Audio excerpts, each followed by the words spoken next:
ಶ್ರೀ ಗುರುಭ್ಯೋ ನಮಃ.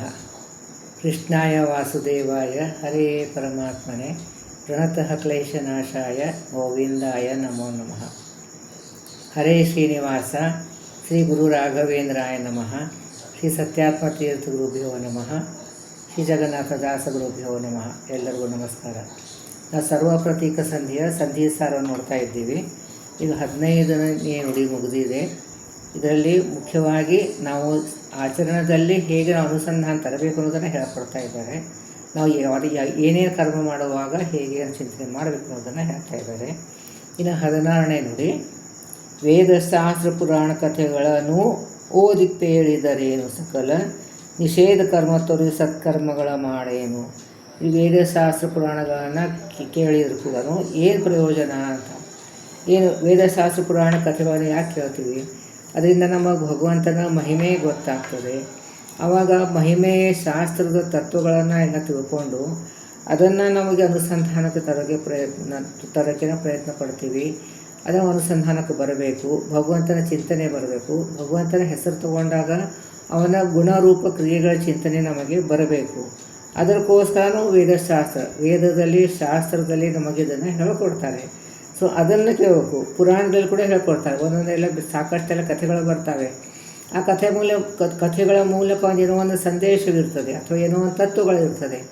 ಅದನ್ನು ತಿಳ್ಕೊಂಡು ಕಥೆಗಳನ್ನು ಓದಿ ಹೇಳಿದ್ರೇನು ಸಕಲ ನಿಷೇಧ ಕರ್ಮವನ್ನು ಬಿಟ್ಟುಬಿಡ್ತೀವಿ. ಯಾಕಂದರೆ ಇಲ್ಲಿ ಹೊರಗಡೆ ತಿನ್ನೋದು, ಸಿನಿಮಾಕ್ಕೆ ಹೋಗೋದು, TV ನೋಡೋದು, ಏನೋ ಸೀರಿಯಲ್ ನೋಡೋದು, ಇದನ್ನೆಲ್ಲ ಬಿಟ್ಬಿಡ್ತೀವಿ. ಯಾಕೆ ಬಿಟ್ಟರೂ ಕೂಡ ಏನೂ ಪ್ರಯೋಜನ ಇಲ್ಲ. ನಿಷೇಧ ಕರ್ಮವ ತೊರೆದು ನಿಷೇಧವಾದಂತಹ ಕರ್ಮಗಳನ್ನು ಬಿಟ್ಟು ಕೂಡ ಏನೂ ಪ್ರಯೋಜನವಿಲ್ಲ ಅಂತ ಹೇಳ್ತಾರೆ. ಸತ್ಕರ್ಮಗಳ ಮಾಡೇನು ಅಂದರೆ ಇದೆಲ್ಲ ಬಿಟ್ಟು ಅಂದರೆ ನಿಷೇಧ ಕರ್ಮಗಳನ್ನು ಬಿಟ್ಟು ಸತ್ಕರ್ಮಗಳನ್ನು ಮಾಡಿದರೂ ಕೂಡ ಏನು ಪ್ರಯೋಜನ ಅಂದರೆ ಪ್ರಯೋಜನ ಇಲ್ಲ ಅಂತ ಅರ್ಥ. ಯಾಕೆ ಪ್ರಯೋಜನವಿಲ್ಲ? ಅದನ್ನು ಪ್ರಯೋಜನ ಮಾಡಬೇಕು ಅಂತಂದರೆ ನಾವು ಏನು ಮಾಡಬೇಕು ಅಂತ ಹೇಳ್ತಾ ಇದ್ದಾರೆ. ಓದನಂಗಳ ಜರಿದು ಅಂದರೆ ಓದನಂತಂದರೆ ನಾವು ಅನ್ನವನ್ನು ಬಿಟ್ಟು ಅಂದರೆ ಉಪವಾಸ ತಪಾಸನ ಮಾಡಿ ಶ್ವಾಸ ನಿರೋಧಿಗೈಸಿದರೆ ಏನು. ಶ್ವಾಸ ನಿರೋಧನೆ ಯಾವ ಮಾಡ್ತೀವಿ? ನಾವು ಧ್ಯಾನ ಮಾಡುವಾಗ ಅಥವಾ ಜಪ ಮಾಡುವಾಗ. ಆ ಜಪ ಮಾಡುವಾಗ ನಾವು ಒಂದು ಶ್ವಾಸವನ್ನು ನಿರೋಧವನ್ನು ಮಾಡ್ತೀವಿ, ಅಂದರೆ ಪ್ರಾಣಾಯಾಮವನ್ನು ಮಾಡ್ತೀವಿ. ಕಾಮ ಕ್ರೋಧ ಒಳೆಯದೆ ನಾನು ನನ್ನದು ಎಂಬ ಮಾನವನು. ಇದೆಲ್ಲ ಕರ್ಮಗಳ ವೇದಶಾಸ್ತ್ರವನ್ನು ಕೇಳ್ತೀವಿ. ಯಾಕೆ ಕೇಳಬೇಕು? ಅದರಿಂದ ನಮಗೆ ಜ್ಞಾನ ಬರ್ತದೆ. ಅವ ಜ್ಞಾನಪೂರ್ವಕವಾಗಿ ನಾವು ಕರ್ಮಗಳನ್ನು ಮಾಡಬೇಕು. ಏನು ಜ್ಞಾನ ಬರಬೇಕು? ಭಗವಂತನೇ ಮಾಡಿಸ್ತಾ ಇದ್ದಾನೆ ಅನ್ನೋದನ್ನು ಜ್ಞಾನ ಬರಬೇಕು. ನಾಮಕರ್ತ ಹರಿಕರ್ತ ಅಂತ ಜ್ಞಾನ ಬರಬೇಕು. ಆಮೇಲೆ ಯಾವುದು ವಿಹಿತವಾದಂಥ ಕರ್ಮಗಳನ್ನು ಅವಿಹಿತವಾದಂಥ ಕರ್ಮಗಳನ್ನು ಯಾವುದು ಅಂತ ತಿಳ್ಕೋಬೇಕು.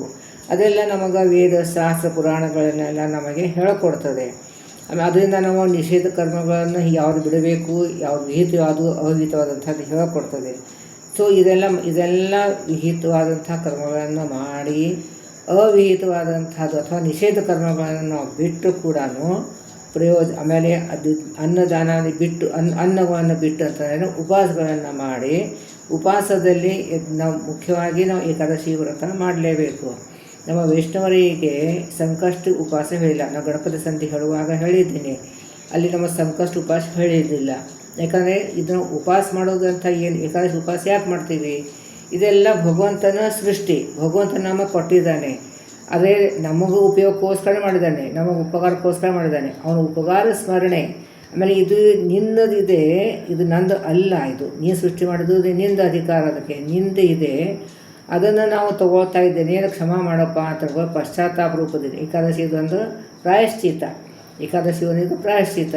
ಸೊ ಭಗವಂತನ ಸೃಷ್ಟಿ ಮಾಡಿದಂತೂ ಅವನಿದ್ದಂಥ ಪದಾರ್ಥವನ್ನು ನಾವು ಸ್ವೀಕಾರ ಮಾಡಿದ್ದು ಪ್ರಾಯಶ್ಚಿತ್ತಕ್ಕೋಸ್ಕರ ಏಕಾದಶಿ ಉಪವಾಸ ಮಾಡಬೇಕು.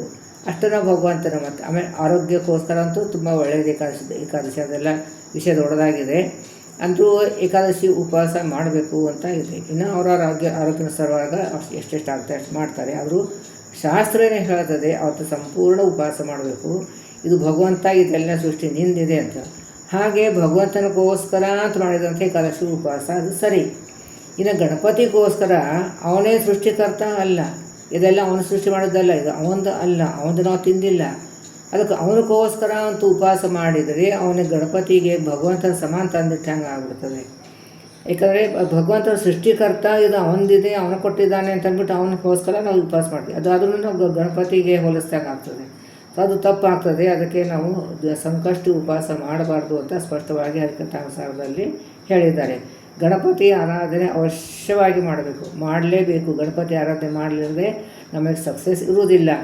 ನಾಕೆ ಹಿಂದೆ ಒಂದು ಶಾರ್ಟ್ ವಿಡಿಯೋದಲ್ಲಿ ನಾನು ಹೇಳಿದ್ದೆ, ನಮ್ಮದು ದೈವಿ ಪ್ರಯತ್ನದಿಂದ ಯಾವ ಕೆಲಸ ಆಗ್ತಾ ಇರೋದಿಲ್ಲವೋ ಅದು ಲೌಕಿಕ ಇರ್ಬೋದು ಅಥವಾ ಒಂದು ಪರಲೌಕಿಕವಾದಂಥದ್ದು ಇರ್ಬೋದು, ಅದು ಆಗ್ತಾ ಇಲ್ಲ ಅಂತಂದರೆ ಅದು ಆಗಲೇಬೇಕು ಅಂತಂತ ಇದ್ದರೆ ಗಣಪತಿ ಸಂಧಿಯನ್ನು ದಿನನಿತ್ಯ 21 ಸಲ 21 ದಿವಸ ಹೇಳಿಬಿಟ್ರೆ ಅದು ಕಾರ್ಯವನ್ನು ಆಗ್ತದೆ ಅಂತ ನನಗೆ ಬಹಳಷ್ಟು ಅನುಭವಕ್ಕೆ ಬಂದಂಥ ವಿಷಯ.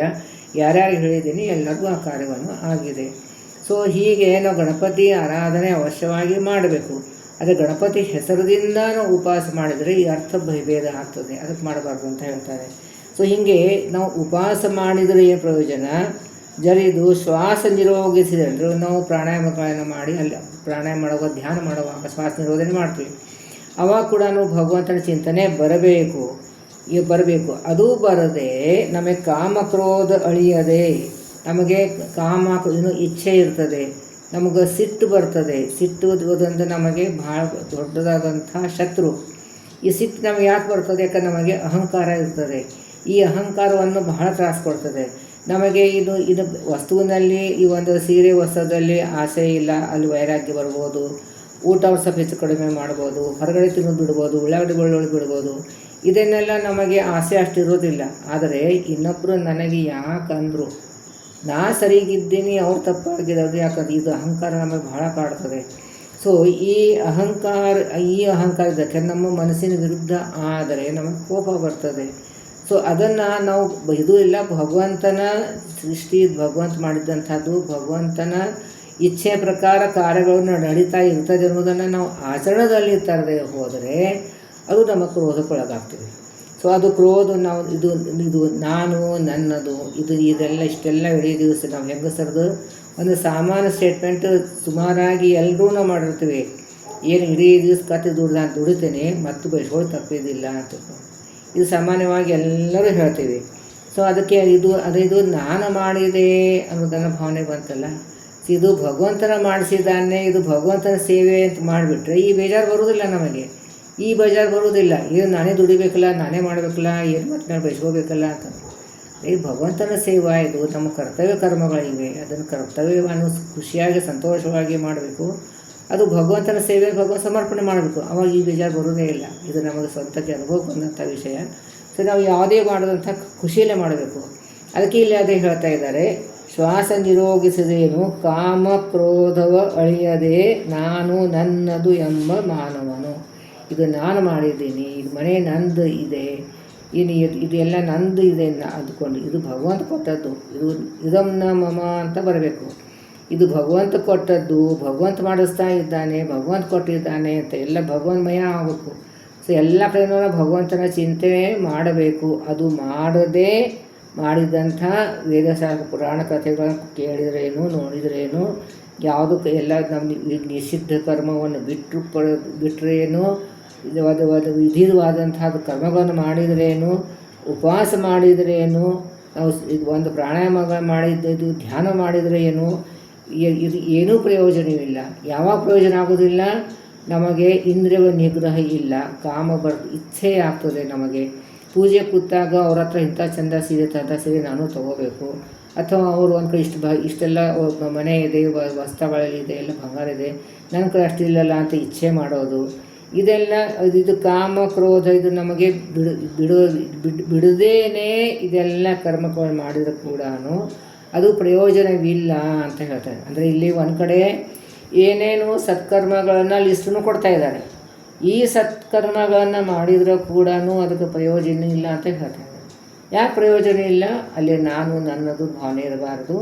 ಅಲ್ಲಿ ಆಮೇಲೆ ಭಗವಂತ ಕೊಟ್ಟದ್ದು ಭಗವಂತ ಇಚ್ಛೆನುಸಾರವಾಗಿ ಎಲ್ಲ ಕಾರ್ಯಗಳು ನಡೀತಾ ಇರ್ತದೆ ಅಂತ ಅಂದುಬಿಟ್ರೆ ನಮಗೆ ಇದೊಂದು ವೈರಾಗ್ಯ ಬರ್ತದೆ, ಕ್ರೋಧ ಬರೋದಿಲ್ಲ ಅನ್ನೋದನ್ನು ಇಲ್ಲಿ ಹೇಳ್ಕೊಡ್ತಾ ಇದ್ದಾರೆ.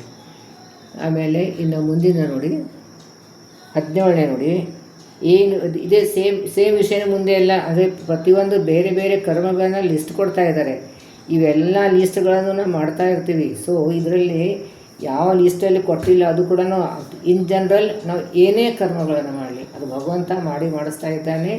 ಇದು ನನ್ನದು ಅಲ್ಲ, ಭಗವಂತನ ಅದೇ ದಾನ ಮಾಡಿದರೆ ಭಗವಂತ ಇದೆ, ಇದು ನಮ್ಮಮ್ಮ ಅಂತ ಅಂದ್ಬಿಟ್ಟು ಅಹಂ ಕರ್ತ ಹೇ ಕರ್ತ ಇಷ್ಟು ಬರಬೇಕು ನಮಗೆ. ಅದಕ್ಕೆ ಇಲ್ಲ ಇದು ಇನ್ನೊಂದು ಒಂದೇ ಕರ್ಮಗಳನ್ನು ಹೇಳ್ತಾ ಇದ್ದಾರೆ. ಏನು ಕೇಳಿದರೇನು, ನೋಡಿದರೇನು, ಓದಿದರೇನು, ಪೇಳಿದರೇನು, ಪಾಡಿದರೇನು, ಮಾಡಿದರೇನು, ದಿನದಿ ಏನು ಕೇಳಿದರೇನು ಅಂತಂದರೆ ಶಾಸ್ತ್ರ ಶ್ರವಣವನ್ನು ಮಾಡ್ತೀವಿ. ಸೊ ಮತ್ತು ಶ್ರವಣ ಮನಕಾನಂದ ಇರುವುದು ಅಂತಕೊಂಡು ಕರುಣಾಸಂಧಿಯಲ್ಲಿ ಹೇಳಿಬಿಟ್ಟಿದ್ದಾರೆ ದಾಸರು. ಮತ್ತು ಹಂಗಾರೆ ಏನು ಶಾಸ್ತ್ರ ಶ್ರವಣ ಮಾಡೋದಕ್ಕೇನು ಅದರಿಂದ ಪ್ರಯೋಜನ ಇಲ್ವಾ ಅಂತ.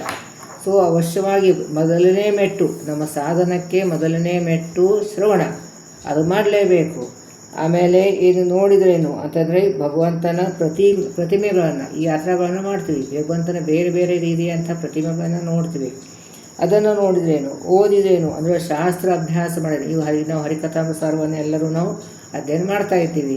ಸೊ ಇದು ಅಧ್ಯಯನ ಮಾಡುವಾಗ ನಮಗೆ ಅದು ವಿಷಯವನ್ನು ಅನುಸಂಧಾನಕ್ಕೆ ಬರಬೇಕು, ನಮ್ಮ ಆಚರಣದಲ್ಲಿ ಇಳಿಬೇಕು. ಅವಾಗ ಅದು ಪ್ರಯೋಜನ ಇಲ್ಲ ಅಂತ.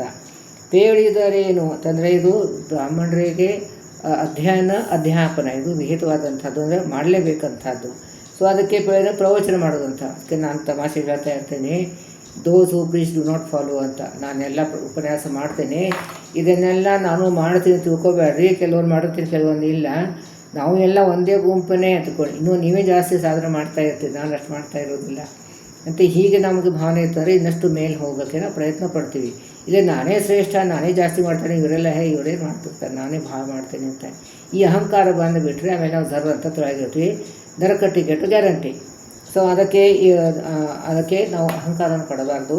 ಇದೆಲ್ಲ ಮಾಡಿದ್ರೆ ಪ್ರಯೋಜನ ಇಲ್ಲ. ಯಾವ ಪ್ರಯೋಜನ ಇಲ್ಲ, ಅದು ನಾನು ಭಗವಂತನ ಚಿಂತನೆ ಮಾಡಿದರೆ ಪ್ರಯೋಜನ ಇಲ್ಲ. ಅದು ಮಾಡಿದರೆ ಪ್ರಯೋಜನ ಇಲ್ಲ.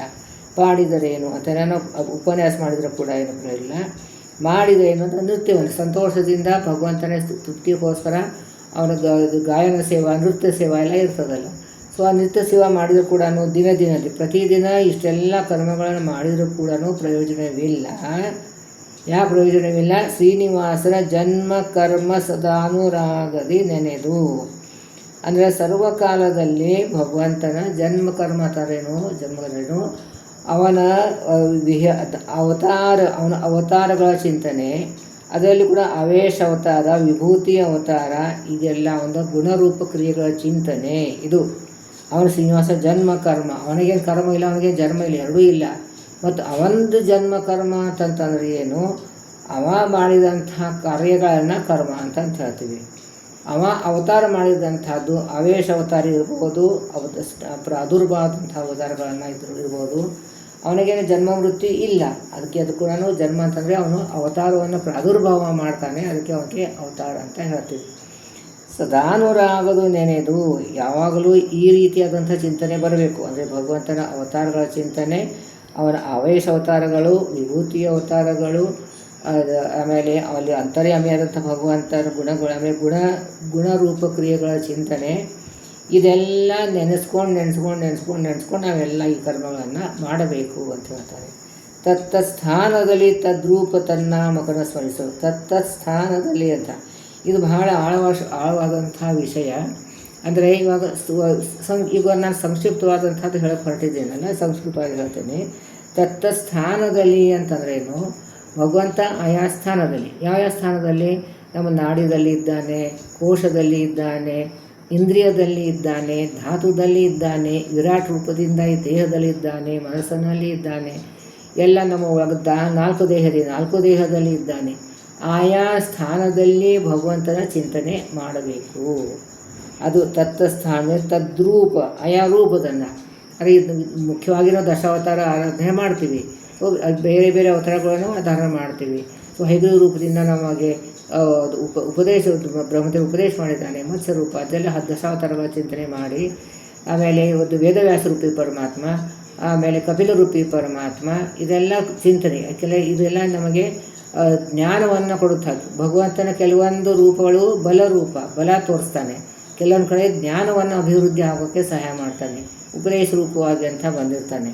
ಹೀಗೆ ಅಲ್ಲಲ್ಲಿ ಭಗವಂತನ ಬೇರೆ ಬೇರೆ ಕಾರ್ಯಕ್ಕೆ ಬೇರೆ ಬೇರೆ ರೂಪವನ್ನು ಸ್ಮರಣೆ ಮಾಡದೇನೆ ಸ್ಮರಿಸದವ ತನ್ನಾಮಕನ ಅಂತಂದರೆ ಅಲ್ಲಲ್ಲಿ ಭಗವಂತನ ಗುಣರೂಪ ಕ್ರಿಯೆಗಳನ್ನು, ಅಲ್ಲಲ್ಲಿ ನಾಮಗಳನ್ನು, ಬೇರೆ ಬೇರೆ ನಾಮದಿಂದ ಬೇರೆ ಬೇರೆ ಕಾರ್ಯಗಳನ್ನು ಮಾಡ್ತಾನೆ. ಭಗವಂತನಿಗೆ ಒಂದೇ ರೂಪದಿಂದ ಎಲ್ಲ ಕಾರ್ಯ ಮಾಡಿ ಸಾಧ್ಯವಿಲ್ಲೇನೋ, ವಿಶಿಷ್ಟವಾಗಿ ಸಾಧ್ಯ ಇದೆ ಅವನಿಗೆ.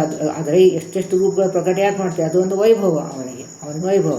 ಇವಾಗ ನಮ್ಮ ಹತ್ರ ಜಾಸ್ತಿ ದುಡ್ಡು ಇದ್ದರೆ ನಾವು ಜಾಸ್ತಿ ಡೆಕೋರೇಷನ್ ಮಾಡಿ ಗ್ರ್ಯಾಂಡಾಗಿ ಫಂಕ್ಷನ್ ಮಾಡ್ತೀವಿ. ಇಲ್ಲಿ ಆದರೆ ಒಂದು ಧರ್ಮ ಕಾರ್ಯಕ್ಕೆ, ಪೂಜೆಗೆ, ಹೋಮೆಗೆ ಮಹತ್ವ ಕೊಟ್ಟು ಅದಕ್ಕೆ ಎಷ್ಟು ಬೇಕೋ ಅಷ್ಟೇ ಖರ್ಚು ಮಾಡ್ತೀವಿ, ಮಿಕ್ಕಿದೆಲ್ಲ ಸಿಂಪಲ್ ಮಾಡಿಬಿಡ್ತೀವಿ. ಹಾಗೆ ಭಗವಂತನ ಅನೇಕ ರೂಪಗಳು, ಅನಂತಾನಂತ ರೂಪಗಳು ಇವೆ. ಅದನ್ನು ಪ್ರಾದುರ್ಭಾವಗೊಳಿಸ್ತಾರೆ. ಅದು ಅವನ ಐಶ್ವರ್ಯ, ಅದೊಂದು ಅವನಿಗೆ ಕ್ರೀಡೆ. ಅನಂತ ರೂಪದಿಂದ ಕಾರ್ಯ ಮಾಡೋದಂಥದ್ದು ಅವನಿಗೆ ಕ್ರೀಡೆ. ಸೊ ಅದನ್ನೆಲ್ಲ ಮಾಡ್ತಾನೆ. ತನ್ನಾಮಕನ ಸ್ಮರಿಸೋದು, ಆಯಾ ರೂಪದಿಂದ ಭಗವಂತ ಕಾರ್ಯಗಳನ್ನು ಮಾಡ್ತಾ ಇದ್ದಾನೆ. ಅದೆಲ್ಲ ಚಿಂತನೆ ಮಾಡದೇ ಇಂಥ ಭಗವಂತನ ಎಲ್ಲ ಕಾರ್ಯಗಳನ್ನು, ಇವೆಲ್ಲ ವಿಶೇಷವಾದಂಥ ನಮ್ಮ ಮೋಕ್ಷ ಸಾಧನ ಕರ್ಮಗಳನ್ನೇ ಇವೆಲ್ಲ. ಆದರೆ ಇದೆಲ್ಲ ಕರ್ಮ ಮಾಡುವಾಗ ಭಗವಂತನ ಚಿಂತನೆ, ಭಗವಂತನ ಗುಣರೂಪಗಳ ಚಿಂತನೆ, ಆವೇಶ ಅವತಾರಗಳ ಚಿಂತನೆ, ಪ್ರಾದುರ್ಭಾವ ಆಗ್ತಾನೆ. ಅವನಿಗೆ ಜನ್ಮ ಮೃತ್ಯು ಇಲ್ಲ, ಅದಕ್ಕೆ ಅವನಿಗೆ ಪ್ರಾದುರ್ಭಾವ ಆಗ್ತಾನೆ, ಅದೇ ಅವನಿಗೆ ಜನ್ಮ. ಅವನಿಗೆ ಕರ್ಮ ಅಂತಂದರೆ ನಮಗೋಸ್ಕರ ಏನೇನು ಲೀಲೆಗಳನ್ನು ಮಾಡ್ತಾನೆ, ಅವನಿಗೆ ಕರ್ಮ ಅಂತಂತೆ. ಅದು ಲೇಪ ಅವನಿಗಿರೋದಿಲ್ಲ, ಅದು ನಮ್ಮ ಉದ್ಧಾರಕ್ಕೋಸ್ಕರ ಅಂತ ಅಂದ್ಬಿಟ್ಟು ಅವನಿಗೆ ಧರ್ಮ ಕಾರ್ಯಗಳನ್ನು, ಇದು ಜ್ಞಾನ ಕಾರ್ಯಗಳನ್ನು ಮಾಡ್ತಾನೆ. ಆಮೇಲೆ ಈ ಉಪದ್ರವ ಯಾರು ಕೊಡ್ತಾರೋ ಅವ್ರಿಗೆ ಸಂಹಾರ ಕಾರ್ಯಗಳನ್ನು ಮಾಡ್ತಾನೆ, ಎರಡನ್ನೂ ಮಾಡ್ತಾನೆ. ಸೊ ಈ ರೀತಿಯಾದಂಥ ನಾವು ಚಿಂತನೆ ಮಾಡದೆ ಯಾವ ಕರ್ಮ ಮಾಡಿದರೂ ಕೂಡ ಏನೂ ಪ್ರಯೋಜನ ಇಲ್ಲ ಅಂತ ಹೇಳ್ತಾರೆ. ಸೊ ಈ 4 ನುಡಿಯಲ್ಲಿ 14, 15, 16, 17 ನುಡಿಯಲ್ಲಿ ನಾವು ಸಾಮಾನ್ಯವಾಗಿ ನಾವು ದಿನನಿತ್ಯ ಮಾಡುವಂಥ ಕರ್ಮಗಳನ್ನ ಲಿಸ್ಟ್ ಕೊಟ್ಬಿಟ್ಟು ಅಲ್ಲಿ ಮಾಡಿದರೆ ಪ್ರಯೋಜನ ಇಲ್ಲ ಅಂತ ಹೇಳಿದ್ರೆ, ಹಂಗಾದ್ರೆ ನಾವು ಮಾಡೋದು ಬಿಟ್ಬಿಡೋದೇನು ಅಂತ ಮಾಡೋದು ಬಿಡಬಾರ್ದು. ಅಲ್ಲಿ ಭಗವಂತನ ಸ್ಮರಣೆ ಬರಬೇಕು ಅನ್ನೋದನ್ನು ಇಲ್ಲಿ ಹೇಳ್ಕೊಡ್ತಾ ಇದ್ದಾರೆ. ಅದಕ್ಕೆ ನಿಮಗೆ ಏನಾದ್ರು ಡೌಟ್ ಇದ್ದರೆ ನನಗೆ ಮೆಸೇಜ್ ಮಾಡಿ, ಅದಕ್ಕೆ ಒಂದು ಕ್ಲಿಯರಾಗಿ ಹೇಳೋಕ್ಕೆ, ನೀವು ಡೌಟನ್ನು ತೆಗೆಯೋದಕ್ಕೆ ಪ್ರಯತ್ನ ಪಡ್ತೀನಿ. ನಾಹಂಕರ್ತ ಹರಿಕರ್ತ ಹರಿಪ್ರೇರಣ ಹರಿಪ್ರೀತ್ಯರ್ಥ ಪತಿ ಅಂತರ್ಗತ ಗುರು ಅಂತರ್ಗತ ತತ್ವಾಭಿಮಾನ ದೇತಾಂತರ್ಗತ ಭಾರತೀಯ ರಮಣೋಖ್ಯ ಪ್ರಾಣಾಂತರ್ಗತ ಶ್ರೀ ಲಕ್ಷ್ಮೀ ವೆಂಕಟೇಶಾರ್ಪಣ ವಸ್ತು ಅಭಿನ್ನ ಮಧ್ವಾಂತರ ಶ್ರೀ ಕೃಷ್ಣ ಅರ್ಪಣ.